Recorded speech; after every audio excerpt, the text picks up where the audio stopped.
Inspired by hipong suway. Hindi kapulaan, pero pag yung tinikman, kasarapan. Magandang araw po mga welcome sa Binilang Kalbayaan. Magsasalahan po natin ngayon yung malaking alimango na nabili ko po kahapon. Sa mga nagtatanong po, sa chinelas ko po, isda po ito. Yan, galing po yung Finland, pang mayaman.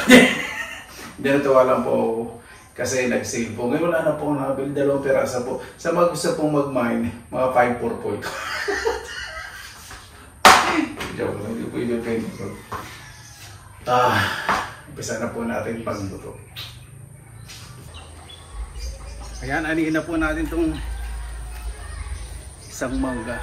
Maraming salamat ulit sa pagbibigay ng prutas sa pag-uwi ko. Salamat po tayo. May buhay po yan, nakakaintindi po mga halaman. Kahit hindi sila nagsasalita, alam nila ka, nagpaparamdam sila, kulang sila ng fertilizer at pagkalila. Pinabalik sa atin.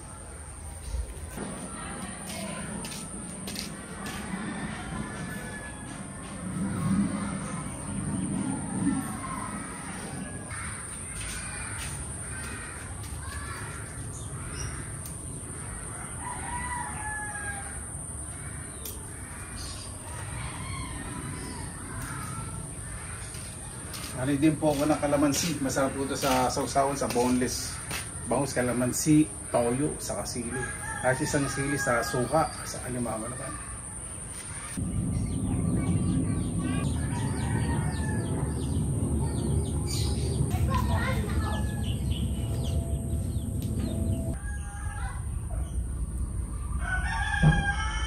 Yan, ito po yung alimango. Tapos, kasi nung nakaraan, tinanggal ko yung tali, nakagat ako eh. At hindi ko natatanggalin yung tali. Hugasan ko lang po ito muna. Tapos i-steam ko po. Ayoko po pakulaan kasi pag may dumi, pag pinukulaan, sumasama po pag luto na. Mas maganda i-steam kasi bumabagsak po yung dumi. Ito, malinis na po. Sabi po nung nagbenta, hugasan na po itong mabuti. Mukha naman po ito. Ang laki. Sabi isa, napakalaki. Yun o. Kaya padilim pala. Yan po, papakalo na po akong tubig. Laki.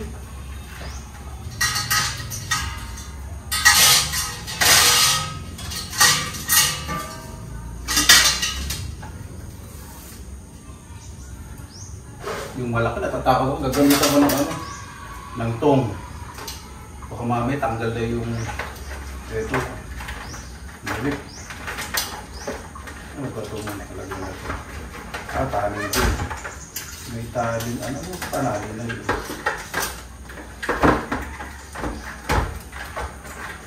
Yung taling, ano? Taling damo. Ano sige yung damo? Ano ba kasi gumalo? Pa.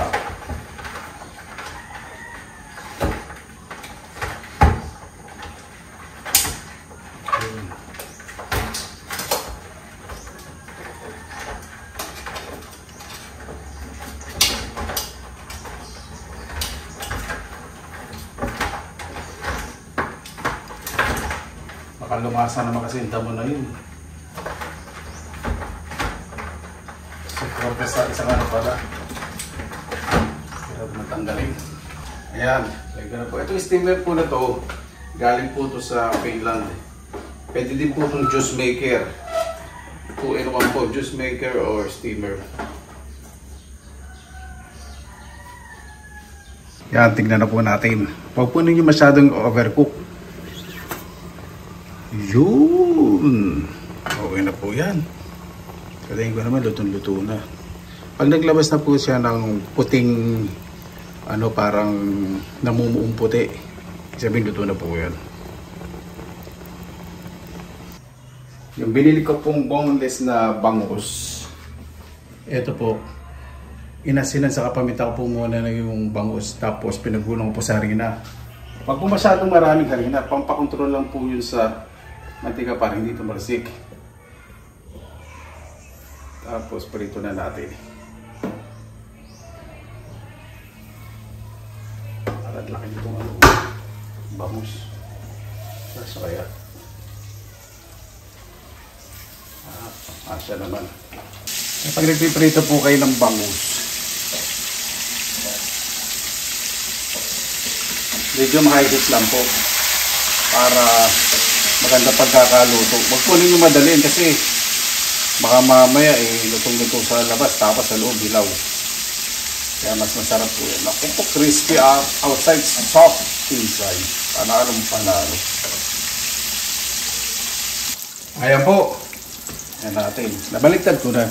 O diba, winner na winner ang itsura. Hindi ko na po papakita yung pagdurusa ko sa pagbaliktad. Pag humihina na po yung mantika na ganyan, luto na po yan. Huwag nyo na po masyado over ko kasi magiging... Gusto nyo po crispy. Kasi gusto ko may softness inside. Mabuhay yan! Maraming salamat na po sa Panginoon. Kasama-sama na naman po tayo. Nabay sa buwan lahat. Ang inyong mga mahal sa buhay, mga kapitbahay, kaibigan. Ngayon po ay hindi na po masyadong mainit. Medyo makulimlim. Kagabi po umulan. Bago po tayo magsapasalamatan po muna natin ng Panginoon. Panginoon, maraming salamat na po sa biyayang binigyan niyo po sa amin sa araw na ito. Naway bawat isa po ay maging ligtas sa anumang sakit. Makaraos po ng payapa. Kung hindi naman po makatawag sa kanilang mga mahal sa buhay, kaligtasan po Panginoon ang hinihiling ko po para po sa kanila. Kaya na po bahala po sa amin, sinusuko na po namin sa inyo sa kanila Jesus sa amin. Umpisa na po natin. Okay lang Mark. Dadaan ka po. Si Mark po yung kapitbahay ko po na napakabait. Yung tumutulong po sa akin dito sa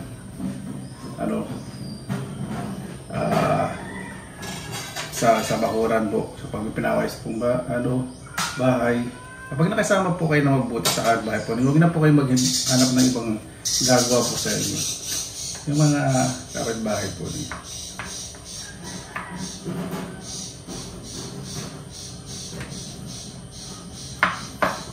Yung nagmubang po na marami so po sa katalanga, binigyan ko po siya.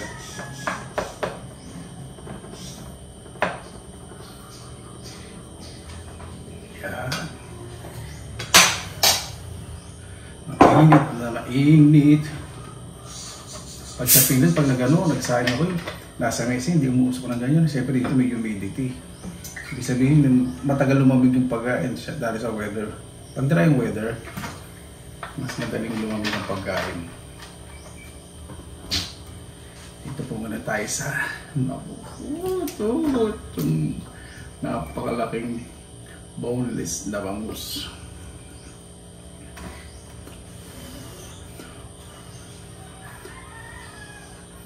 Ito yung mga pagkain na sobrang mahal sa Finland. Patingin lang po, sobrang salamat ako sa Panginoon. Upos sumbo na ako, mainit pa po. Wala namang ventilador sa loob ng ngalang-ngala ko.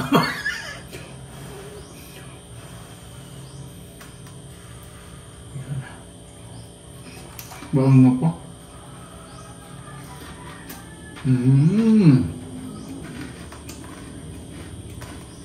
Crispy outside, soft inside. Pag tinitingnan ko po, ibig sabihin, ang dati inisip ko, nakailasan nun.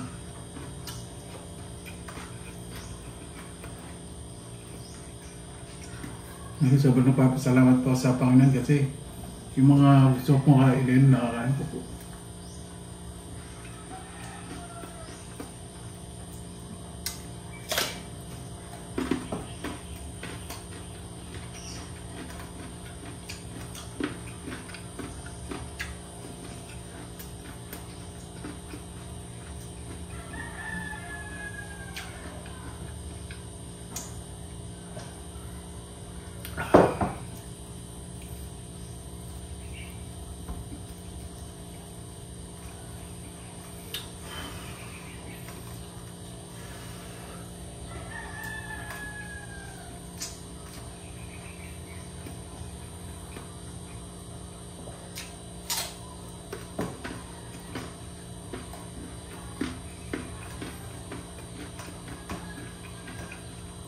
Malalap ng bangus.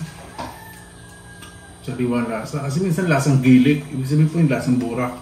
Napakasarap.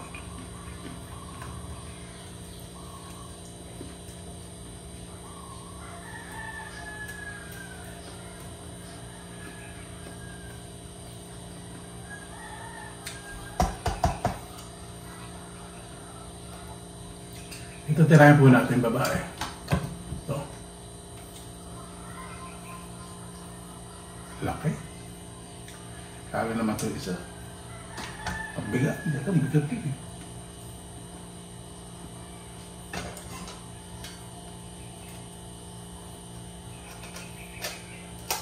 Grado marami itong kaligyan.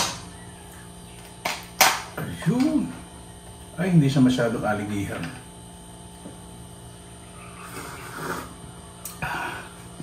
Napakasarap. Spice vinegar po yung ano ngayon. Suka. Masarap po kasi dito sa Alimango spice vinegar. Para sa akin. Napakasarap. Hindi siya kakataba.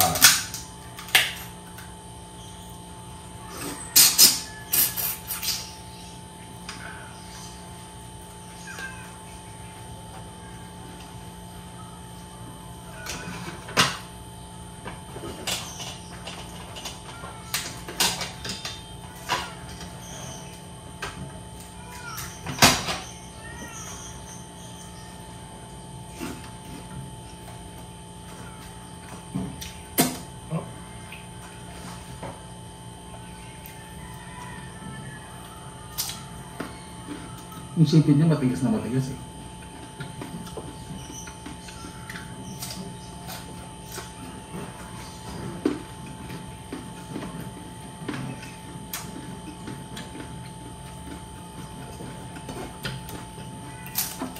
So yung balat crispy.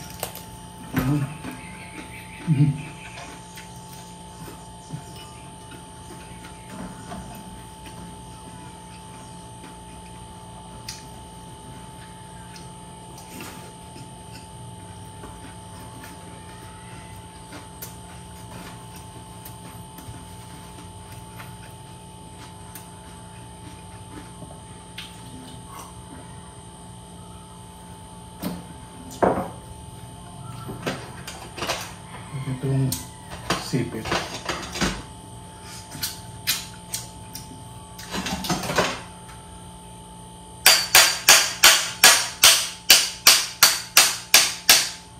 Ay, mabuksan. Yun. Ayoko na makagatin to.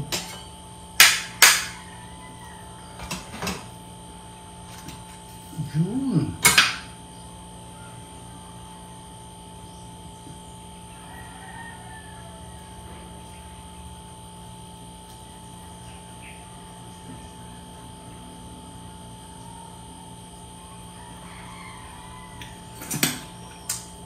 Hindi rin katabaan ng sipit.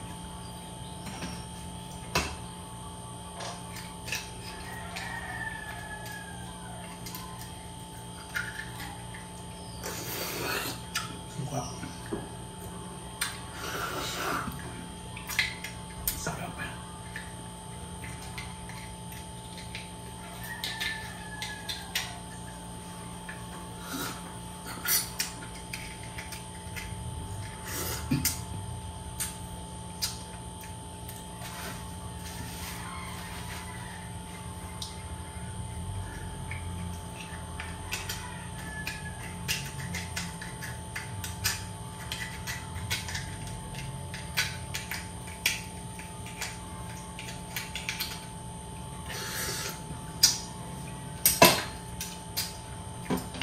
Napakasarap.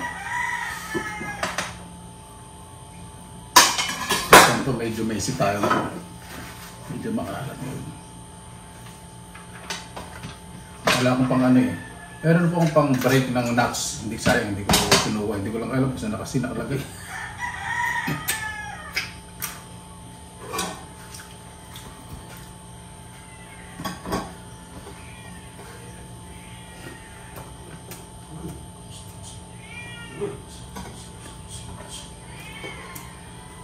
Si Garfield, ito na po lagi yun. Dali. Kapatid ko siguro sutsut na yun.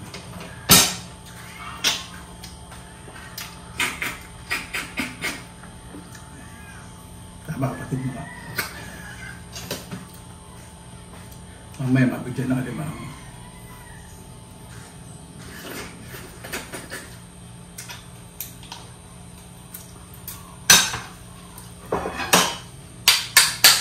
Hindi ko maano. No.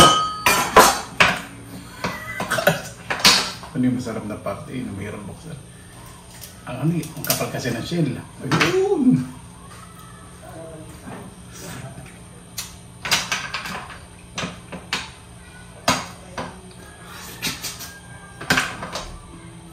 Ito. Hindi ko kaya. No.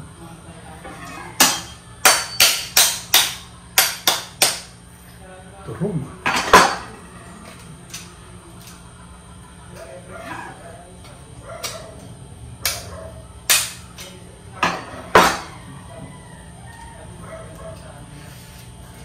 Ayun.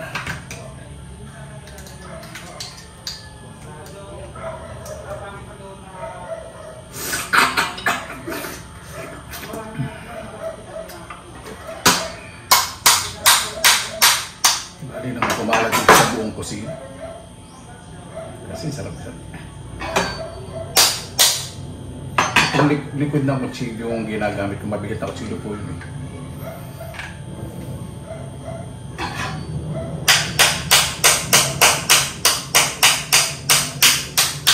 Mamaya magmamap ako. Dahil lang sa isang sipit ng lima. Magbamap na ng buong kusina.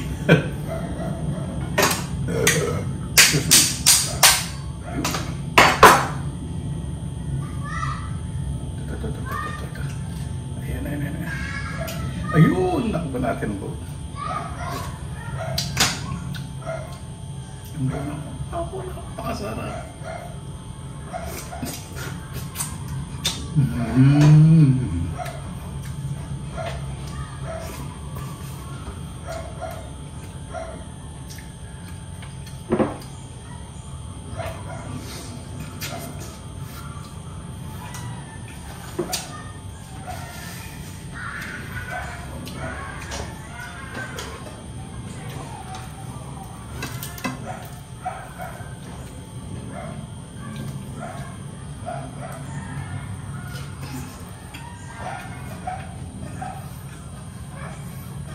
Ang ganda ng mga kakainin ninyo.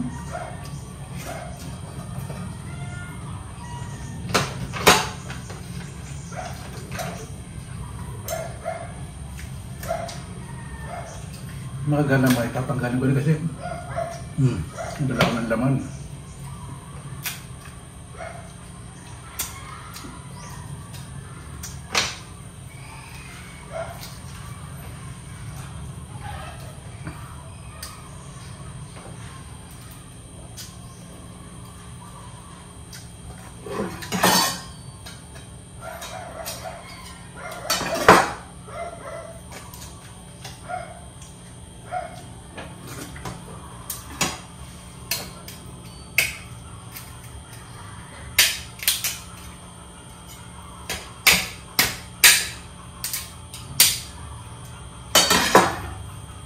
Madiwara ang mesa.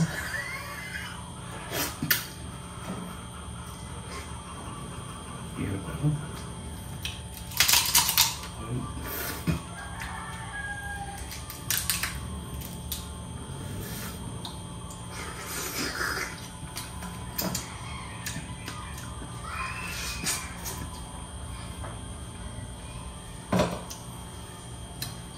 Kaya pala siya naligipat man.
Hindi na po ang tsara sa kanya na nadiwara yung ano, panag ng kaya. Ito kung nasuso ko lang.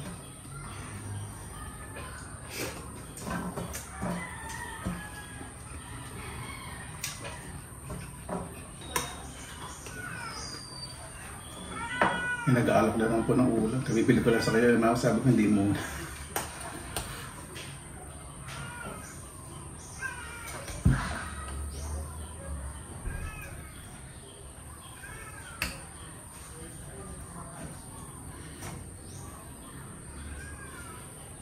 Yan.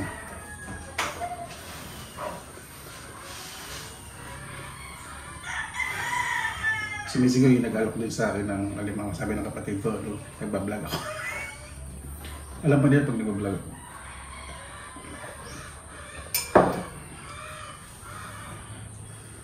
Mama entertain ko yung nag-alok.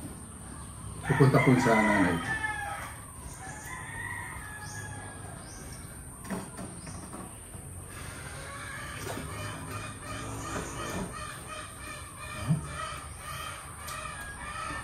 Napakasarap yung bangus na ito.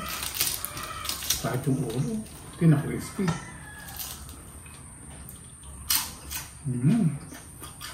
Bala.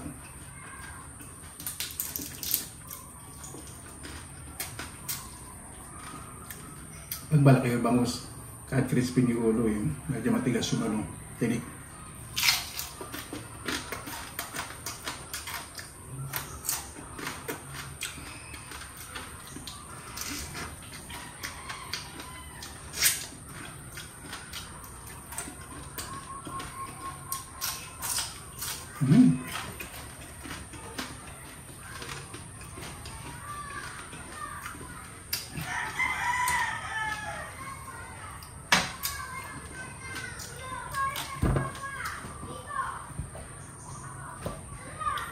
Tayo sa bago.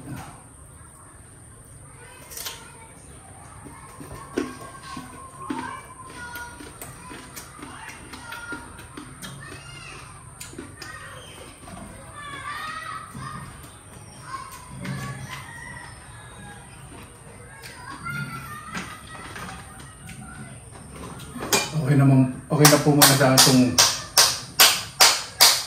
isang alimangan na ito.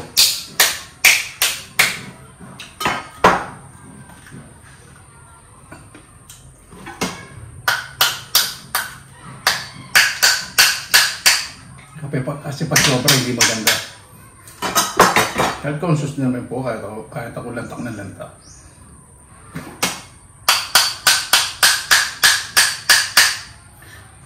Bayan alam mo. Nangangalay ng magandang masa ito, hindi pa naman buksan.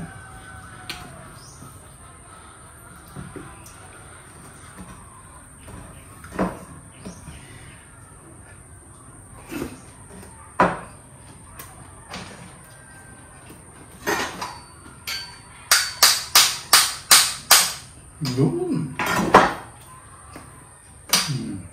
Yun naman.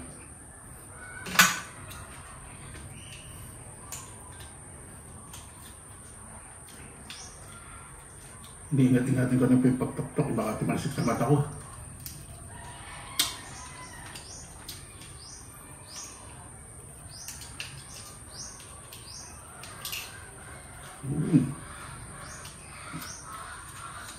Balangan itong mga sipit.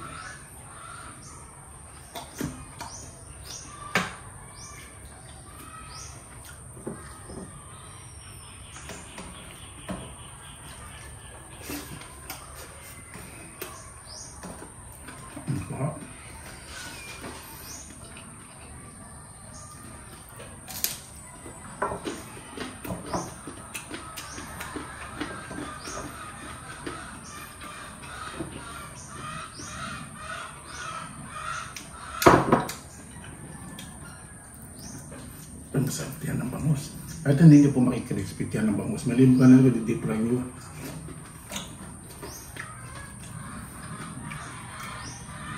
Pag na-crispy itong tiyan ng bangus, sunog na po yung laman.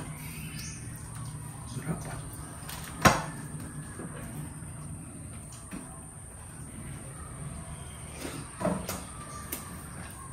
Ang galing doon na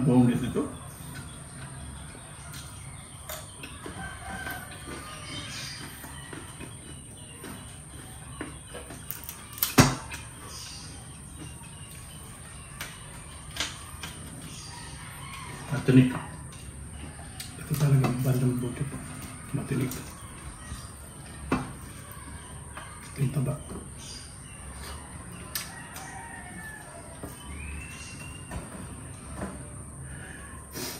Papawisan ako ah.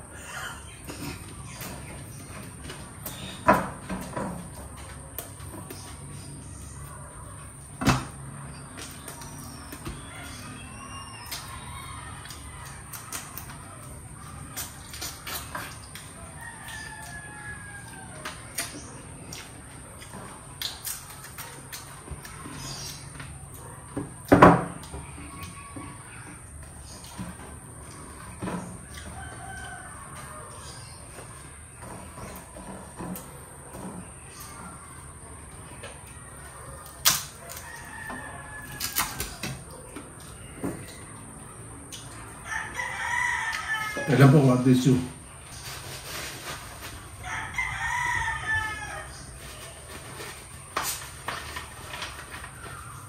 Paganda ng panahon. Masarap mag-garden.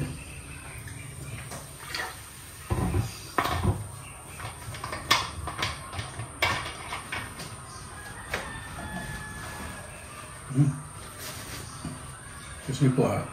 Yung pinagmismisan ko.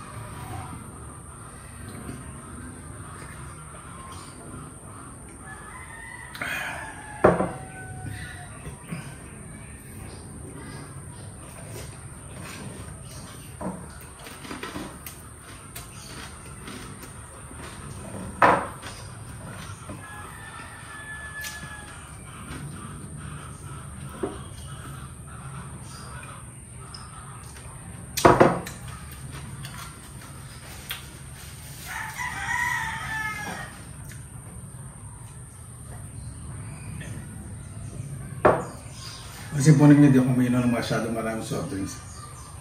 Kasi mamaya magchat-chat po ako sa tubig. Tapos kumakain po ako ng citrus pagkakain po ng mga ganyan. Para mabalanse po yung cholesterol. Para ba bago tayo magtapos pasalamatan po muna natin ng Panginoon. Panginoon, maraming salamat sa binigay po sa amin sa araw na ito. Nawang bawat isa po maging mapagpambaba. Napakasarap po pumilos sa isang komunidad na wala pong iniiwasan. Kaya na po bahala po sa amin, sinusukan na po namin sa inyo lahat sa ngalan ng Jesus. Amen. Paano po, maraming salamat naman po sa inyo oras ng ilan sa Pilila. Basta lagi po tayong positive vibes, good vibes. God bless, ingat po lagi ng araw. Laban na!